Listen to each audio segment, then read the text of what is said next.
English গ্রামারের বিভিন্ন টপিকের মধ্যে থেকে আমি প্রথমে তিনটে টপিক সিলেক্ট করেছি: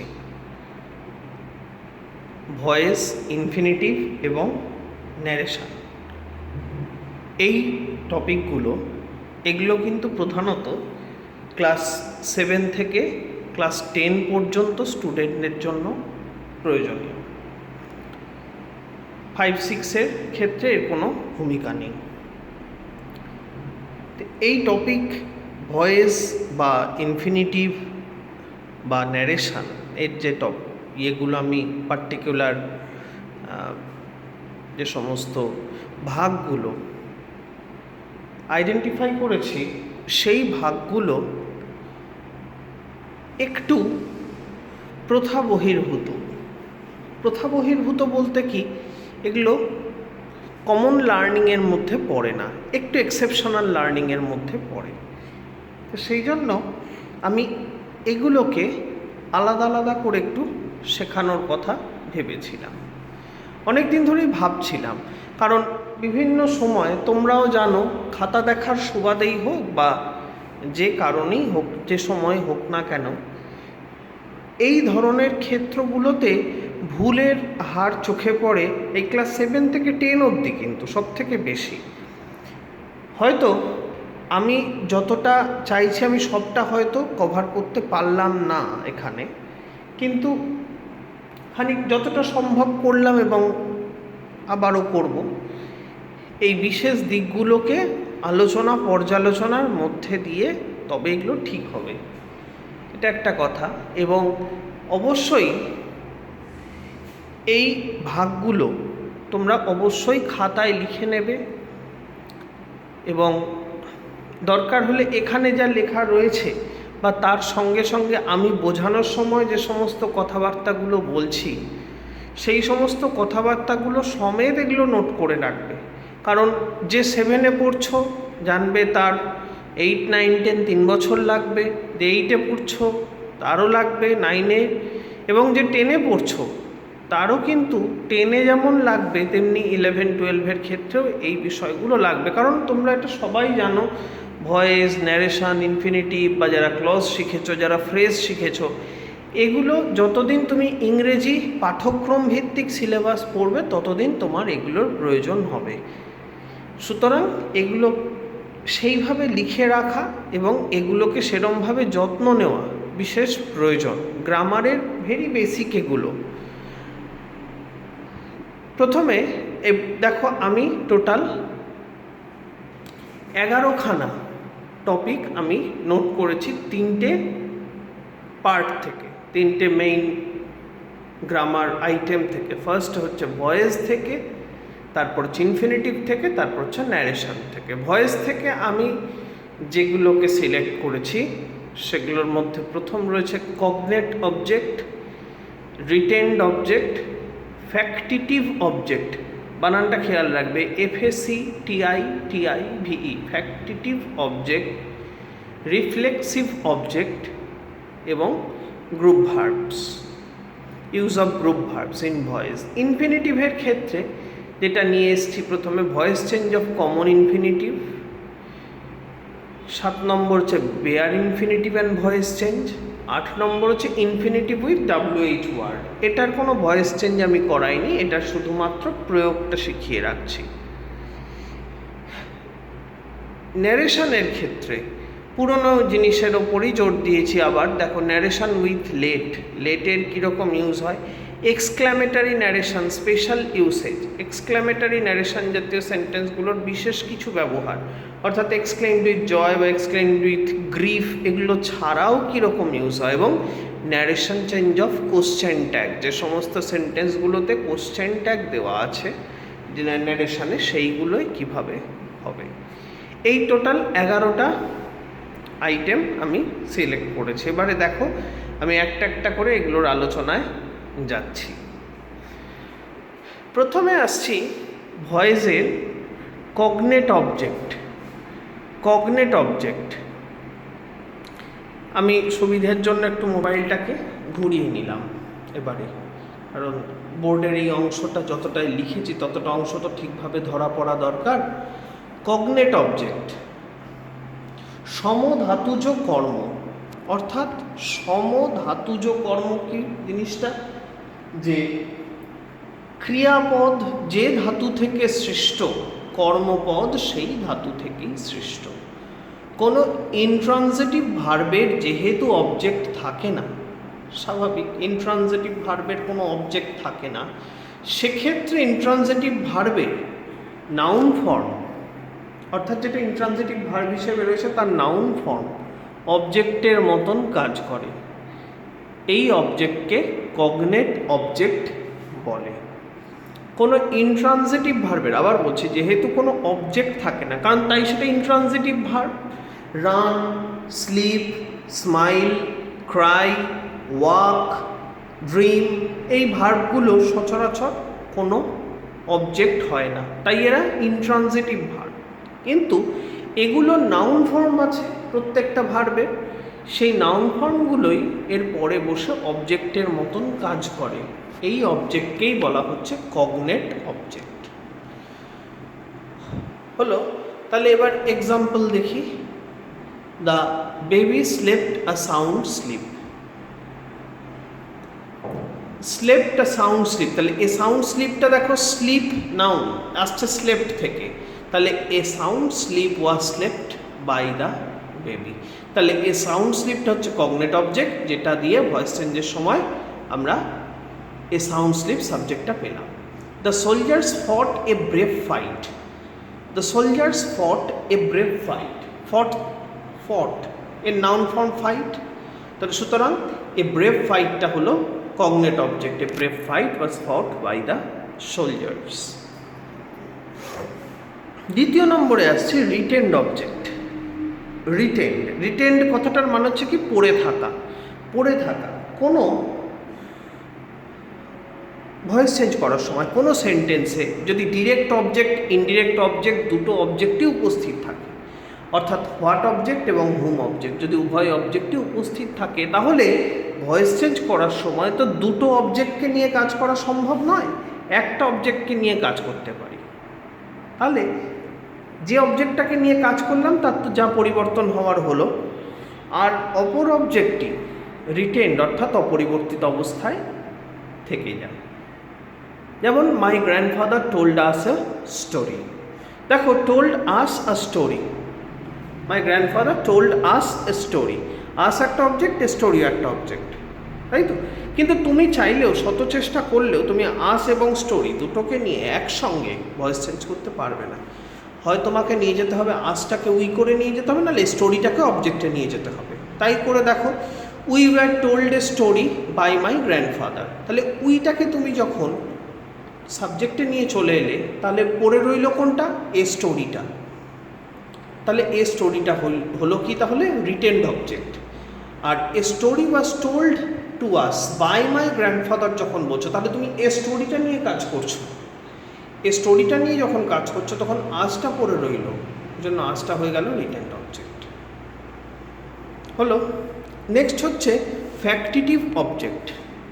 ফ্যাক্টিটিভ অবজেক্ট, ফ্যাক্টিটিভ অবজেক্ট হচ্ছে কমপ্লিমেন্টারি অবজেক্ট, অর্থাৎ পরিপূরণ করে, যে একটা অবজেক্টের কাজকে পরিপূরণ করে। কীরকম?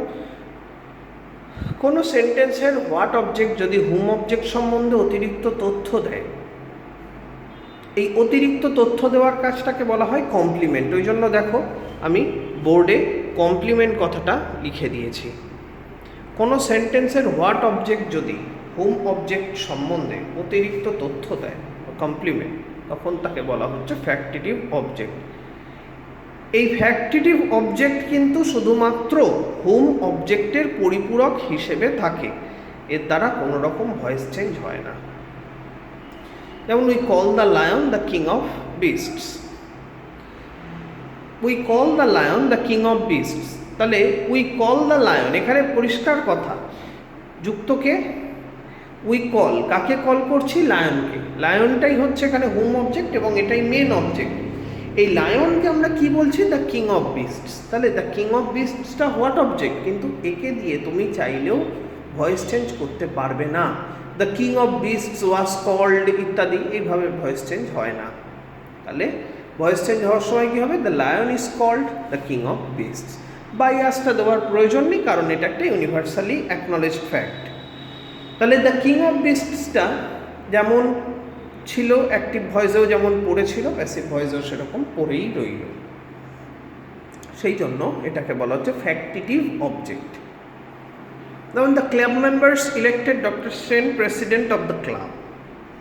তাহলে প্যাসিভ ভয়েস করলে কি হচ্ছে? দেখো, doctor Sen was elected president of the club.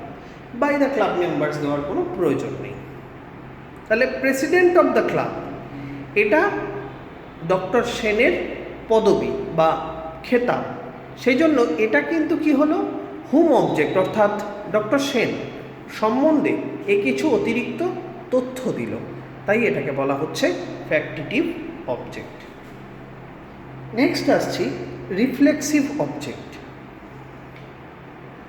Reflexive object আগে জেনে রাখো, রিফ্লেক্সিভ কীভাবে গঠিত হয়? সেলফ প্রোনাউন থেকে গঠিত হয়। তাহলে রিফ্লেক্সিভ অবজেক্ট হচ্ছে সেলফ অবজেক্ট, এবং এই সেলফ অবজেক্টের কোনো রকম পরিবর্তন ঘটে না। সেটা অ্যাক্টিভেও যে জায়গায় থাকে, প্যাসিভেও সেই জায়গাতেই থেকে যায়। যেমন she hurt herself, she hurt herself, তাহলে এটার ভয়েস চেঞ্জ করলে কি হচ্ছে? She was hurt by herself. 5 নম্বর যেটা আসছে সেটা হচ্ছে গ্রুপ ভার্ব। গ্রুপ ভার্বগুলো কি কি না, কোনো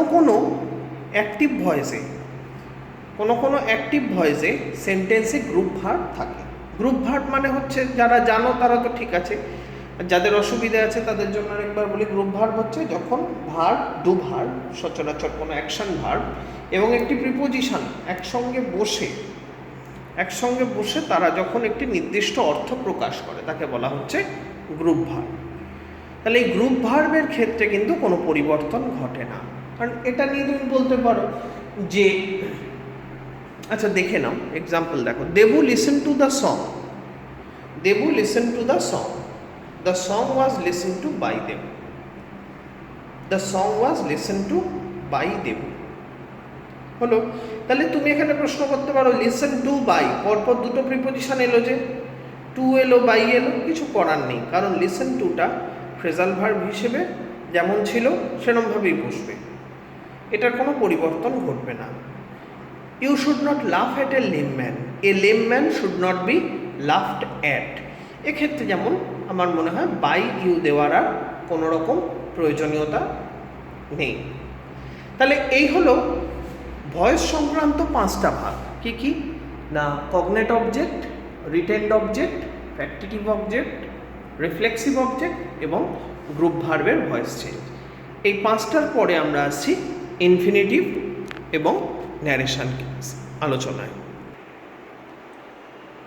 এবারে আসছি ইনফিনিটিভের।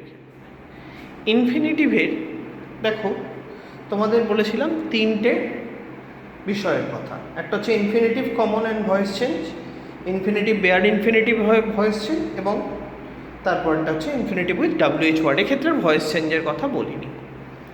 তাহলে একদম প্রথমে আমরা চলে আসছি ইনফিনিটিভে। Regular infinitive.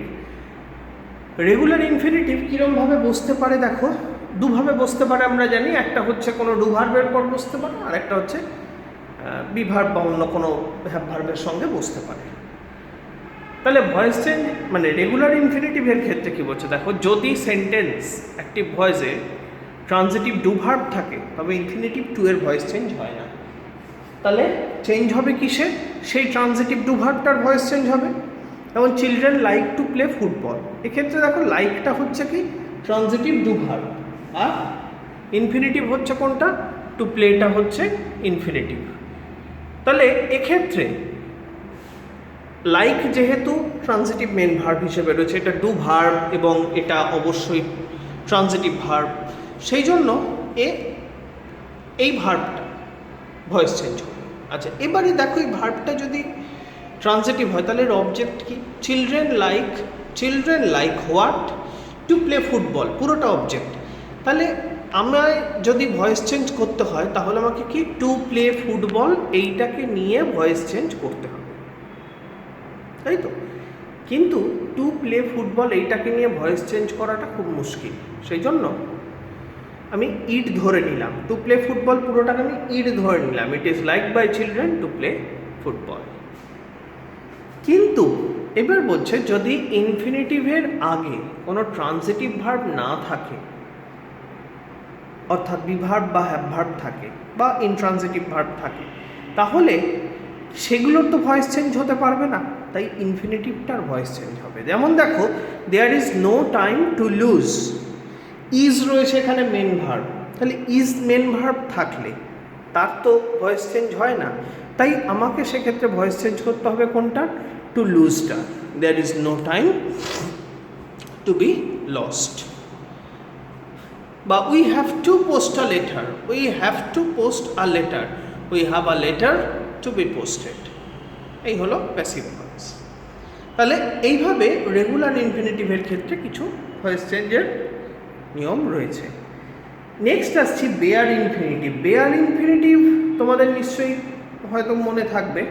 বেয়ার ইনফিনিটিভ কি না, কোনো অ্যাক্টিভ ভয়েসে, কোনো অ্যাক্টিভ ভয়েসে বেয়ার ইনফিনিটিভ যদি থাকে।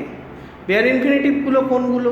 যেমন হিয়ার, যেমন সি, যেমন ওয়াচ, যেমন মেক, যেমন লেট, এটসেট্রা।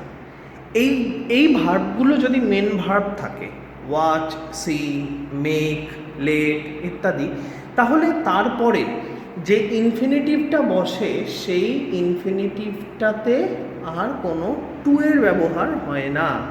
এটাকেই বলা হয় বেয়ার ইনফিনিটিভ। যেমন দেখো, the clown made us laugh. The clown made us, main verb রয়েছে কি? মেক। মেক রয়েছে মেন ভার্ব, সেই জন্য এখানে কিন্তু টু লাভ হলো না, হলো কি দ্য ক্লাউন মেড আস লাভ। তাহলে এইটার যখন আমি ভয়েস চেঞ্জ করছি, অর্থাৎ প্যাসিভ ভয়েস আমি যখন এটাকে নিয়ে যাচ্ছি, তাহলে কি হচ্ছে? We were made to love by the clown. Made to love হয়ে গেল by the clown. I saw her cross the road, she was seen by me to cross the road. I saw her, she was seen by me to cross the road. শুধু cross ছিল, bare infinitive ছিল, সেটা হয়ে গেল কি? To cross the road.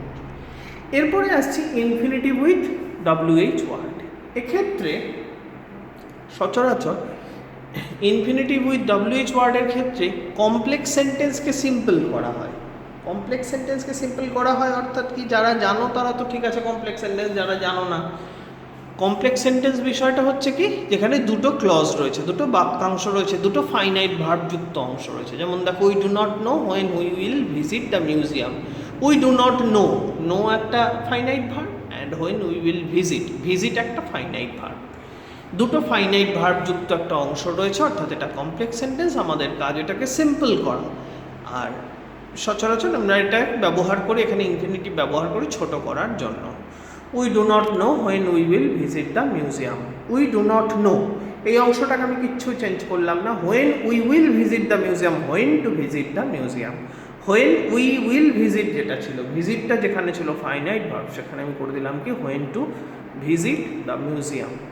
Can anybody show me how I can solve this sum? Can anybody show me how to solve this sum?